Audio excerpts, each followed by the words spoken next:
আসসালামু আলাইকুম ওয়া রাহমাতুল্লাহি তাআলা ওয়া বারাকাতুহু।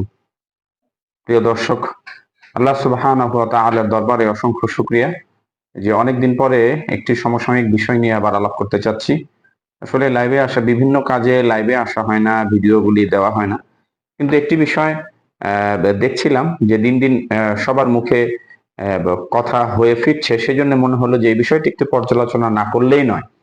যার কারণে একটি বিষয় নিয়ে আজকে হাজির হলাম, সেটি হচ্ছিল যে যে চট্টগ্রামের কক্সবাজারের পেকুয়াতে এবং যশোরে ডক্টর মিজানুর রহমান আল আজহারি তার দুটি বড় বড় প্রোগ্রাম হয়েছে এবং এই প্রোগ্রামের মানুষগুলো, মানে যেই পরিমাণ মানুষ হয়েছে, বাংলাদেশের ইতিহাস ব্রেক করছে, রেকর্ড ভেঙে ফেলছে। এক একটা প্রোগ্রামে মানুষ রেকর্ড ভেঙে ফেলছে, এটি অনেকের সহ্য হচ্ছে না। যার কারণে তার পিছনে, তার কথায়, তার বাচনে, তার শব্দ চয়নে মানুষ লেগে গেছে। আবার এক শ্রেণীর রাজনৈতিক দলও তার কথাগুলির ভুল খুঁজে তিনি যাকেই উদ্দেশ্য করে বলেন না কেন, কারো নাম উল্লেখ না করলেও সরাসরি তারা নিজেদের গায়ে মেখে তার বিরুদ্ধে একটি প্রচার প্রপাগন্ডা চালানোর চেষ্টা করছে। কারণ একটাই, সেটা হচ্ছে হলো ষড়যন্ত্র। সবসময় ইসলামের জনপ্রিয়তাকে দেখে মানুষ ষড়যন্ত্রে লিপ্ত হয়। যেমন এই বিগত ফ্যাসিবাদী সরকারের আমলে তাকে যখন প্রথম যেই অফারটা দেওয়া হয়, মৃত্যু বেছে নিবা না দেশ ছেড়ে চলে যাবা, একটা মানুষকে যখন সরাসরি এই জাতীয় থ্রেট করা হয়, তাও রাষ্ট্রযন্ত্র যদি তাকে এইভাবে থ্রেট করে, তাহলে সাধারণ একজন মানুষের পক্ষে কি দেশে থাকা সম্ভব? সম্ভব নয়। প্রিয় ভাইয়েরা, এই অবস্থায় তাকে দেশ থেকে চলে যেতে হয়েছে। সেই সাথে তার কিছু ওলামা লীগের দালালেরা ছিল, যে দালালগুলি তার বিরুদ্ধে আরো বিশেষভাবে প্রোপাগন্ডা চালিয়ে, প্রচার চালিয়ে তাকে আলো দেশ ত্যাগে বাধ্য করেছিল। প্রিয় ভাই, কিন্তু এখন সেই মিজানুর রহমান আল আজহারি তিনি সম্মানের সহিত আরো বেশি সম্মানিত হয়ে বাংলাদেশে পা দিয়েছেন। বেশি না, 8টা প্রোগ্রাম করবেন, কয়েকটা বিভাগে 8টি প্রোগ্রাম করবেন। এই 8টি প্রোগ্রামের 2টি প্রোগ্রাম হয়ে গেছে। একটিতে প্রায় 15 লক্ষ, আর একটিতে এই সিম যারা যে কোম্পানিগুলি তারা বলছেন আর কি, প্রায় প্রায় 30 লক্ষের কাছাকাছি মানুষ এই দুটি প্রোগ্রামে এক জায়গা হয়েছে। বুঝতে পারছেন একটি মানুষের জনপ্রিয়তা কোন তুঙ্গে উঠলে একটি মানুষের জনসভা না, মাহফিলে এত লোক হতে পারে। আসলে এত লোক তখনই সম্ভব যে মাহফিলগুলি কোরআনের ভালোবাসায় হয়, সেই মাহফিলগুলিতে এত লোক সম্ভব। এখানে একটি মানুষও, মানে কোন সংগঠন টাকা দিয়ে বাস ভর্তি করে নিয়ে যায়নি, মানুষজন গিয়েছে। পেকুয়াতে দেখেছি, যশোরে দেখেছি, দেখলাম সেখানে মানুষ একদিন 2 দিন আগে থেকে ইজতেমার মতো থাকা শুরু করেছে। উদ্দেশ্য একটাই, মিজানুর রহমান আল আজহারির মুখ থেকে অনুসৃত বাণীগুলি, কোরআনের বাণীর ব্যাখ্যাগুলি শুনবেন, এই আশায়, এই প্রত্যাশায় তিনি প্রায় 1 ঘন্টা 20 মিনিটের মতো, 1.5 ঘন্টা করে কথা বলছেন। এর মধ্যে 2-4টি শব্দের হয়তো আমাদের দেশে কিছু বাংলা পণ্ডিত আছে, এরা আবার বাংলা ভাষার ইয়েগুলি বুঝে না।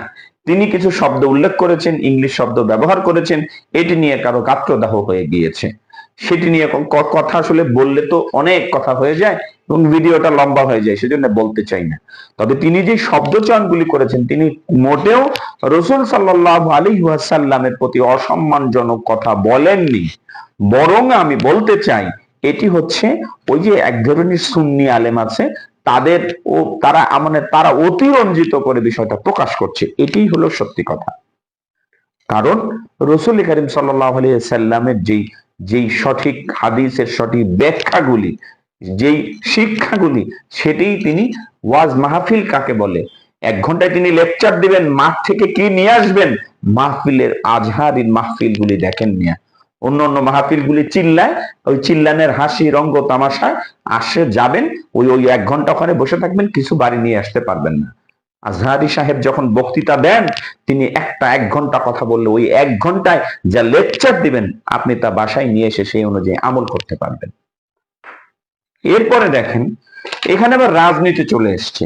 তিনি একটি কথা বলেছেন, একদল খেয়েছে আর একদল খাওয়ার জন্য রেডি হয়েছে। আরে বাবা, ওই যে বাংলায় একটা প্রবাদ আছে, হাজার কথা পড়লো মাঝে, যার কথা তার গায়ে বাজে। আজহারী সাহেব একবারও কোনো দলের নাম নেননি। এই কথাটাই তিনি বলেছেন, এক দল খেয়ে গেছে আর এক দল খাওয়ার জন্য প্রস্তুতি হচ্ছে। এখন এই কথাটাই বিএনপি নিজেদের মতো করে তাদের গায়ে বানিয়ে নিয়েছে। উনি কি উল্লেখ করেছেন? তাহলে আপনারা নিশ্চয়ই এই কাজগুলি করছেন আমার মনে হচ্ছে। তা না হলে এই কথাটা এখানে আপনারা নিবেন কেন? উনি তো কারো নাম উল্লেখ করেন নাই। দ্বিতীয়ত দেখেন, ডক্টর ফয়জুল হক, ডক্টর ফয়জুল হক মালয়েশিয়ায় যিনি থাকেন, ভদ্রলোক, অত্যন্ত ইসলাম প্রিয় মানুষ, বিএনপি মানসিকতা, তিনি কথা বলেছেন মিজানুর রহমান আজহারীর মাহফিলে যেই পরিমাণ লোক এসছে সেই পরিমাণ লোকের সমাগম বিশ্লেষণ ধর্মী কিছু কথা বলেছেন, পক্ষে কথা বলেছেন। এতে তাকে আবার ওই যে আর এক বিএনপির আরো একজন নেতা হুমকি দিয়েছেন যে তুমি মিজানুর রহমান আজহারীর দালালি করো, হ্যান ত্যান হাবিজাবি। সে তাকে এমন ভাবে, সেই ভিডিওটাও কিন্তু ইন্টারনেট দুনিয়ায় ভাইরাল হয়েছে, মানুষজন দেখছে, সমালোচনা করছে এবং তাকে দেখে নেওয়ার কথা বলেছেন, হুমকি দিচ্ছেন। আজব তো, আপনি কি ন্যায়ের পক্ষ নিতে পারবেন না? মিজানুর রহমান আজহারীর পক্ষে ফয়জুল হক কথা বলেছেন, এতেই বিএনপির গাত্রদাহ হয়ে গেছে। এটা কি ধরনের অবস্থা বলেন তো ভাই? মানে মানুষের কি কথা বলার জায়গা থাকবে না? আপনি একটা দল করেন দেখে আপনি ন্যায়ের পক্ষ নিতে পারবেন না? উনি তো কোনো দলীয় কথা বলেননি, উনি সাধারণ আম মানুষের কথা বলেছেন। উনি একটি কথাই বলেছেন, এমন কোন সিদ্ধান্ত যেন না হয় যে যেই কাজগুলি করলে সমাজে আমরা কুলুষিত হয়ে যাব। এই কথাগুলি তো উনি বলেছেন। তৃতীয়ত, যারা আজহারীর মাহফিলে এই লোকগুলি দেখে যাতে সহ্য হচ্ছে না, ইউটিউবে সার্চ দেন, ফেসবুকে অনর্গল হচ্ছে, কথা হচ্ছে, এলোমেলো মানে ভাবেই কথা হচ্ছে। সে কথা হচ্ছিল যে এইসব লোক ভাড়া করে আনছে, কেউ কেউ বলতেছে ভাড়া করে আনছে। মানে আজব আজব আজব, এটি কোনো মতেই সমর্থনযোগ্য না। আজব একটা বিষয়, ভাড়া করে আনবে, এটা কোনো কথা রে ভাই? ভাড়া করে আনবে কেন? মানুষ চাতক পাখির মতো চেয়েছিল কবে আজহারী দেশের মাটিতে আসবে। জাস্ট 8টা প্রোগ্রামের জন্য উনি শিডিউল দিয়েছেন, 8টি প্রোগ্রাম করবেন এই বছরে, 8টি প্রোগ্রাম করবেন। অপেক্ষা করুন, আজহারী একটা ব্র্যান্ড হয়ে যাচ্ছে। আল্লাহ পাক এক কোরআনের পাখিকে নিয়ে গেছেন, এরকম হাজার কোরআনের পাখি বাংলার জমিনে তৈরি হয়ে যাবে ইনশাআল্লাহ।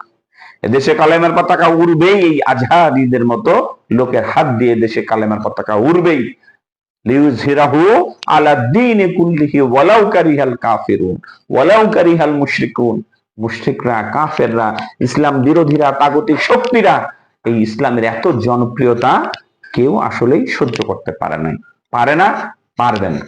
তাই ওই এর মধ্যে আবার লেবাসধারী কিছু মানুষই আছে, তারা দেখবেন তারা ঢুকে গেছে, তারা এই কি বলে এই আজহারীর মাহফিলে এত লোক দেখে তারা আবার পাগল হয়ে গেছে। আরে তাদের মাহফিলে তো ওই হাতে গোনা কিছু লোক, হ্যাঁ, তাদেরকে লোকজন দাওয়াত দিতেই থাকে, আসেও তো না। আর আজহারীর মাহফিলে লোকজন ঠেকানো যায় না। এই যে জনপ্রিয়তা, গগনচুম্বী আকাশচুম্বী জনপ্রিয়তা, এটাও আপনার আবার ওই কি জানি বলে লেবাসধারী কিছু আলেম, এরা সহ্য করতে পারছে না এখন। এরা আবার এটাকে এখন ভিন্ন ভাবে দেওয়ার চেষ্টা করছেন। সুতরাং ওই যে আজহারী পেকুয়ায় যে মাহফিলে বললেন, মন্তব্য করে গন্তব্য ঠেকানো যাবে না, আমিও তার সাথে কণ্ঠ মিলিয়ে একটি কথাই বলতে চাই যে দেশে তোমরা যতই আজহারীর নামে মন্তব্য করো, আজহারীর গন্তব্য ইনশাআল্লাহ ঠেকানো যায়নি, ঠেকানো যায় না, ঠেকানো যাবে না ইনশাআল্লাহ। তাই সকলের প্রতি আমার বিনীত আহ্বান থাকবে, অযথা অপপ্রচার, প্রোপাগন্ডা চালিয়ে মানুষের জনপ্রিয়তাকে আপনি ক্ষুণ্ণ করতে পারবেন না। এদেশে ইসলামের পতাকা উড়বেই, এদের হাত দিয়েই পতাকা উড়বে ইনশাআল্লাহ, আজ অথবা কাল। আল্লাহ তাআলা আমাদের সকলকেই এই দৃশ্য দেখার, সেই কালেমার পতাকা ওড়ার দৃশ্য দেখার তৌফিক দান করুন এবং সকল প্রকার অন্যায়ের বিরুদ্ধে প্রতিবাদ করার এবং অপপ্রচারের বিরুদ্ধে রুখে দাঁড়ানোর চেষ্টা করুক। আমিন। ওয়া আখিরু দাওয়ানা আনিল হামদুলিল্লাহি রাব্বিল আলামিন।